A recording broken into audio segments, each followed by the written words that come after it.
Hi, team. This is Greg Griffin, Human Resources, Recruitment and Retention. This is a recap of what we talked about during Tuesday Topics on Cinco de Mayo, May 5th, 2020.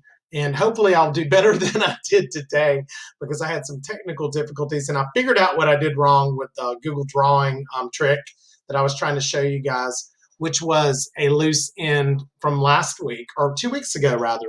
So let me get that out of the way first. And then I want to talk about HyperDocs.co, which looks completely different than when I first told you guys about it. Well, I'm there, so let's talk about it. This is HyperDocs.co. It looks completely different than it did about 2 or 3 weeks ago. And the give one, take one is gone. But they've really cleaned up the site, made it look a little bit flashier. You can still go to the find title up here, and underneath find you have templates, and so you still got your basic HyperDoc template. You've got other templates here that you can use and choose from, and you also have under find samples. And if you go to samples, this is where you can find a whole lot of stuff. You got math. If I come here under math, let's see what we've got here. We've got all these math lessons that you can peruse. These are all HyperDocs. So you still have a lot here that you can take and make copies of. You have science, reading and writing, and so forth, and other. There's even an other category. We might be able to find some random stuff in here that we could use, that we could make a copy of and then tweak to make it work for us. So I just wanted to tell you that if you go to hyperdocs.co, it looks different, but it's the same. And I don't know what happens if you sign up. I've never signed up. So maybe the give one, take one is in there. I don't know. Somebody sign up and let us know what you find. But you can still go to the find bar and have some good samples to choose from. So I'm going to done with that for now. All right. So we have loose ends from last time. And this is when we were doing a HyperDoc with a Google Doc. We talked about how we don't have an insert video feature, but we can use a cheat workaround to insert a video into the document by using a Google drawing, but we have to go through Google Slides first. And I know that's a lot to process, but it works. And I figured out what I did wrong earlier today when I was trying to demonstrate this. So let's say that I'm doing a HyperDoc on the solar system, and I have a groovy video from YouTube that I want to use. This is a short 4-minute video, which is just a solar system 101. This would be a great thing to show at the beginning of a unit. All right, so this is the video I want to use. One of over 500 known solar systems. Okay, so I can grab the URL up here. I can copy it by doing a right click if I'm working on a Windows computer, or I can do a Control-C. All right, then I want to come over to a random slide. I'm just going to use the slide for a minute. I'm going to insert the video. I don't have to search for it because I know what the URL is. I'm going to come here and do a Control-V or a right-click paste if I'm working on a PC with Windows. And then I'm going to select, and there's my video in a random slide. All right. Once I have the video in a random slide, I can select it, and I know it's selected because I have the blue frame around it. And then I can do a Control-C, and then I can go to my document. Today we went to a Google drawing. No, that will not work. We have to go to the document, and we have to insert here a new drawing. Okay. We tried to put the video in a Google drawing and then go through the drive, and that was just too much. So we want to go to a new drawing, and I want to right click and paste or do a Control-V. Okay. And now if I double click in here, my video will play. Okay. And our solar system. All right. And I can resize this if I want to. Okay. And then I save and close, and that's much better than what we had earlier. Okay. And now I can resize my video a little bit so that my document doesn't get crazy. I can center it up here. All right. I can wrap the text. I can move it around. All right, but now, in order for my students to play the video, I need to tell them to double click here to open it in Google Drawings, and then double click again to play it. Our solar system is one of over 500 known solar. Okay, and then I'll save and close. So I got to put some instructions here for them, especially if they don't know, and I might use a fun font because remember when we do HyperDocs that packaging is very important. So I can say, double click the image above to open it in Google Drawings, then double click the video to play. Okay, and I can put here, maybe I want to put this in like red or something so that I really need you guys to see these directions. I put it in bold, double click the image above, and so then when my kids are working through their HyperDoc, they can go click, click, click, click.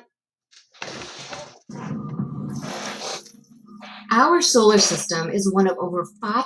Save and close. And that works like a charm. Of course, today when I had a live audience, it did not work so well. So that is how you insert a video into a Google Doc HyperDoc using Google Drawings by way of Google Slides.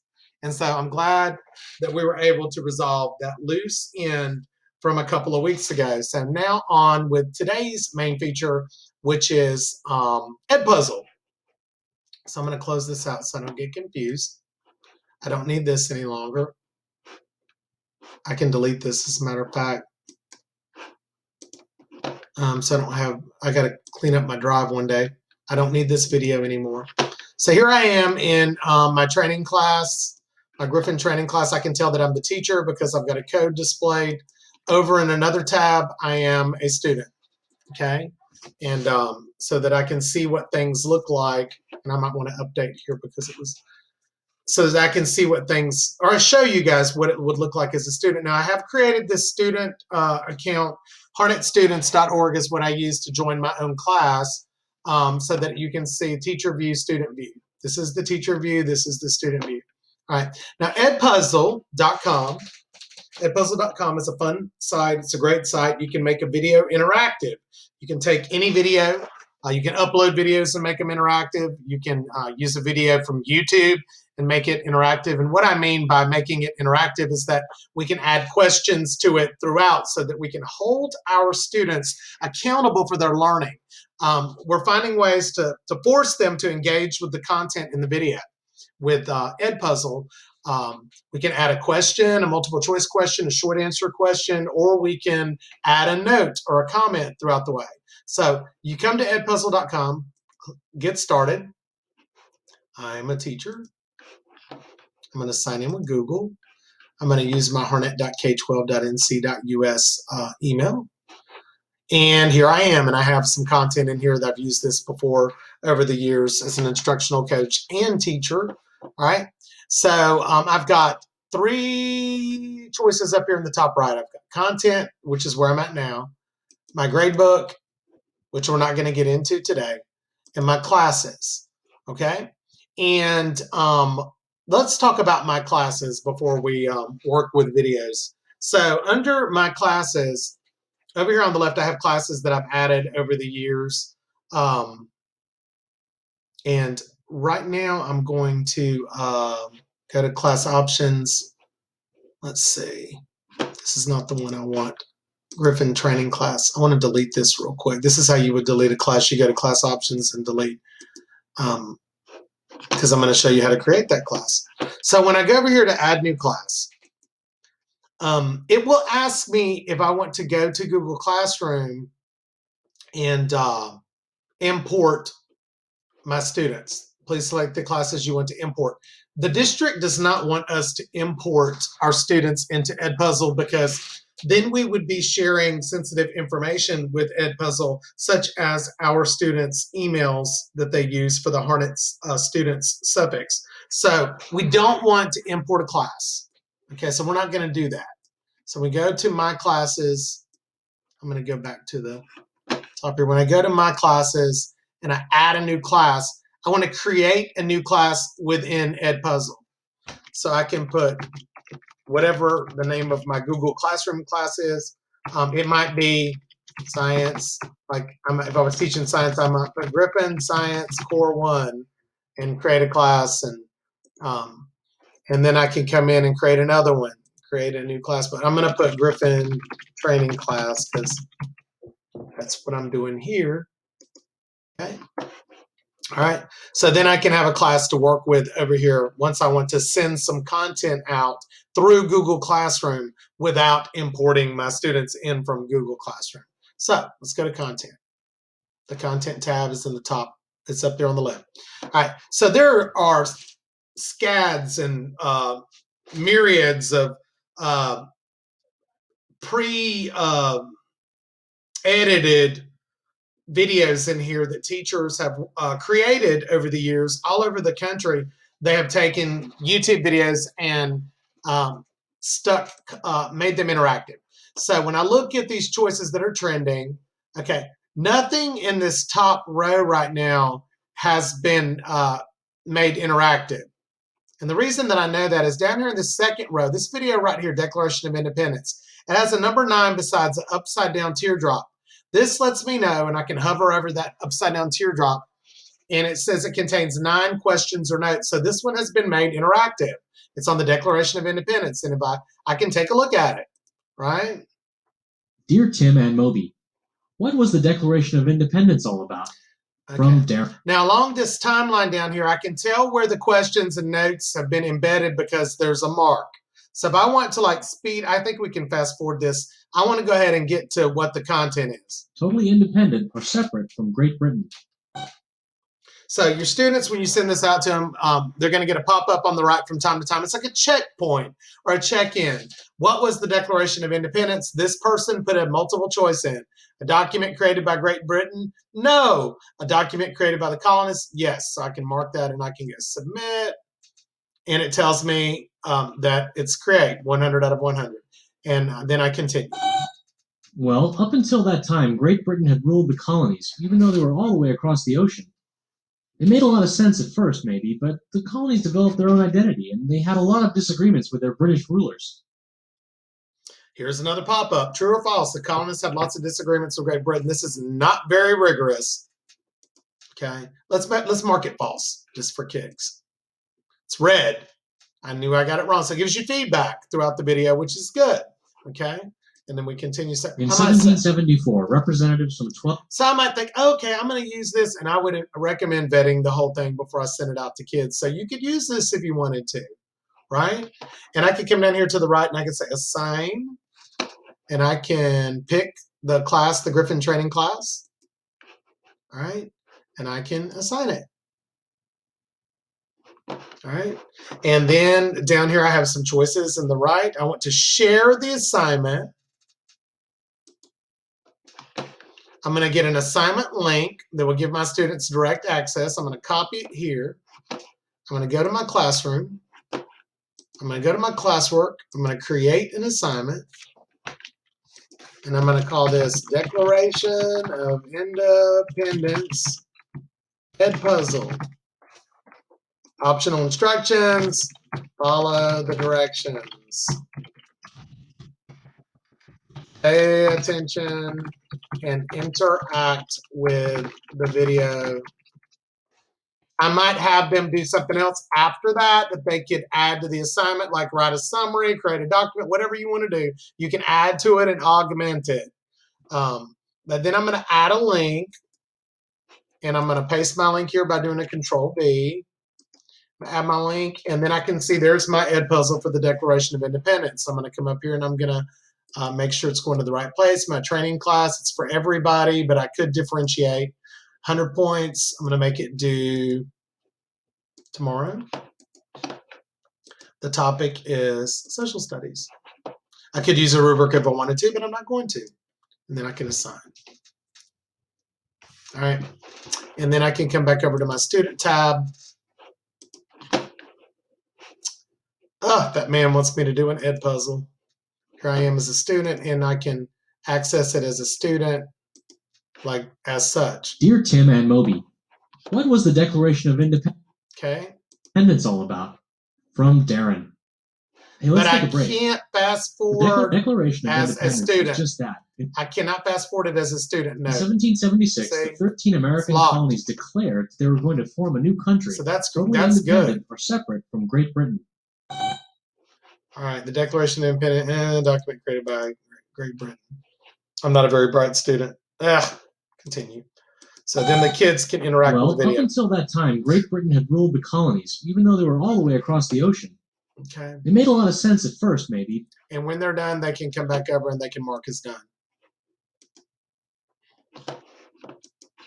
Now, you could have had them attach some work, which is what I would recommend. I come back over here to my teacher view, social studies direction, plans. I've got one turned in, and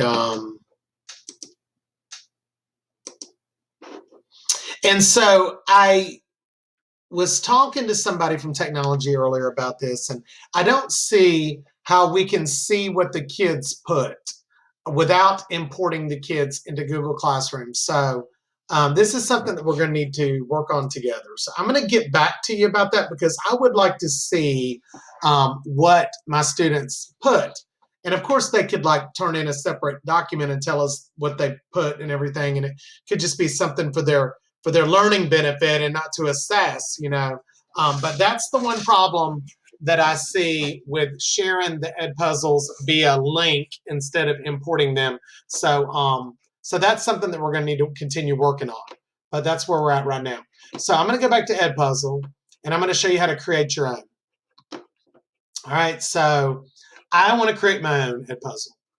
And I found a cool video here on what causes an economic recession that I want to use. I'm going to snag the URL, go back over here. All right, I'm going to go to content and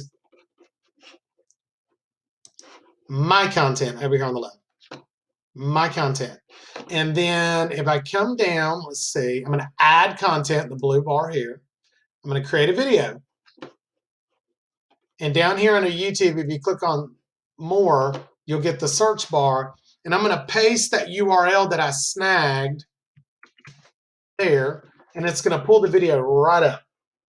And then we're going to play the video, and we're going to decide where we want to add things.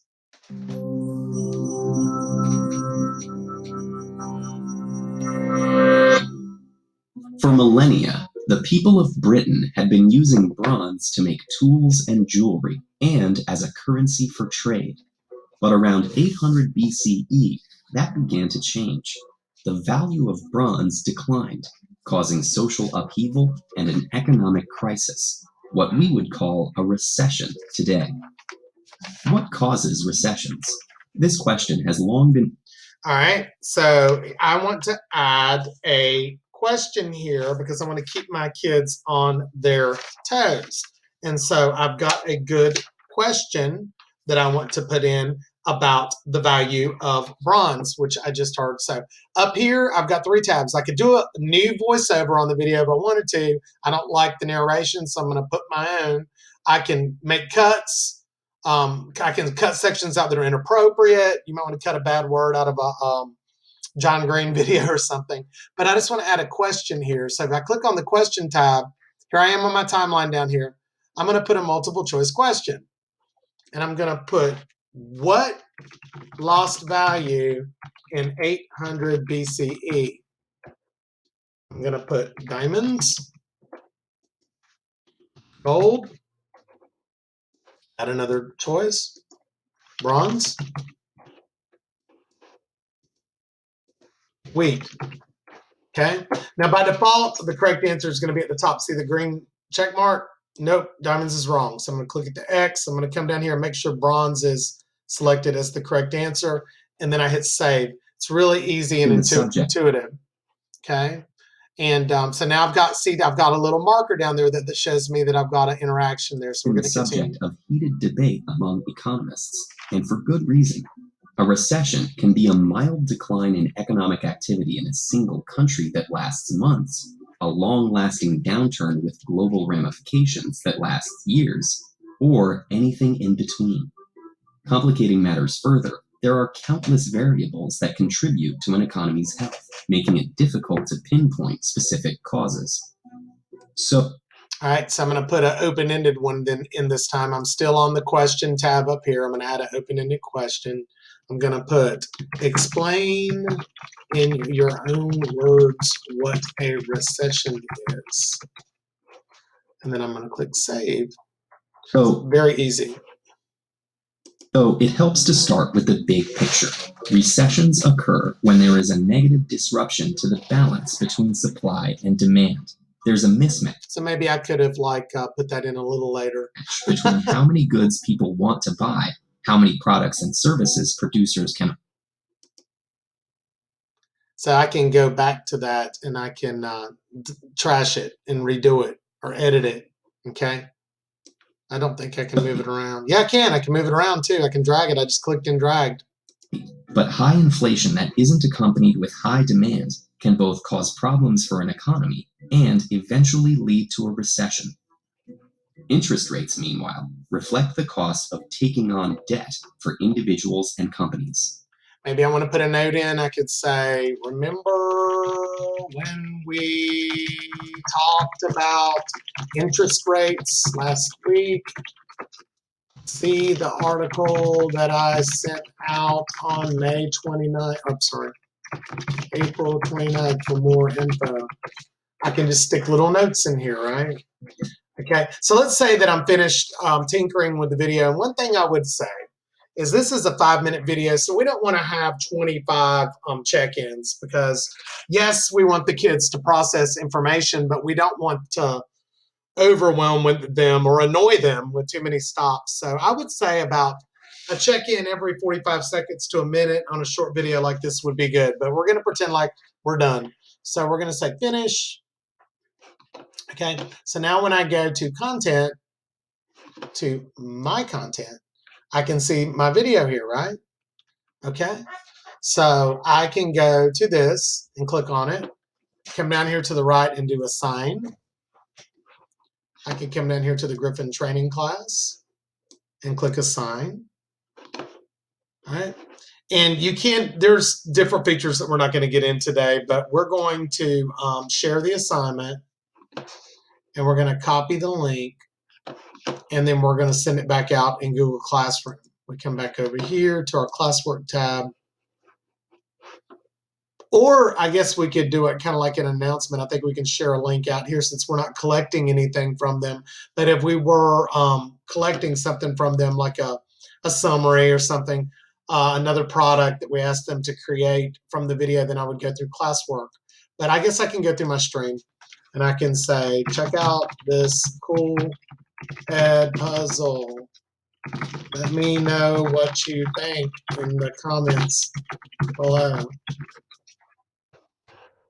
And I can add the link here. Control V, add link. And you can have your students create EdPuzzles. I think they can log in. I think they can log in with their county emails.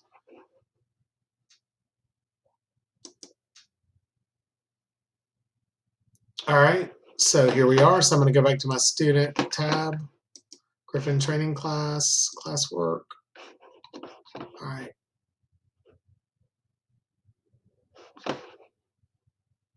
I don't want to go to classwork. I want to go to stream. Check out this cool EdPuzzle, and then I can come here and I can do the EdPuzzle that my students can do, the EdPuzzle that I created for them. Okay. See, my check-ins are down here at the bottom. For millennia, the people of Britain had been using bronze. And that is kind of like a very fast introduction to EdPuzzle. And as I learn more about how we can see some feedback from what the kids do with the video, that because I would want to know how they engaged with the video. If I can figure that out and give you a tip, I will send it out to you. But check it out, play around with it a little bit, and let me know what you think. And as usual, if there's anything that I can do to support you, just let me know what that is. Thanks.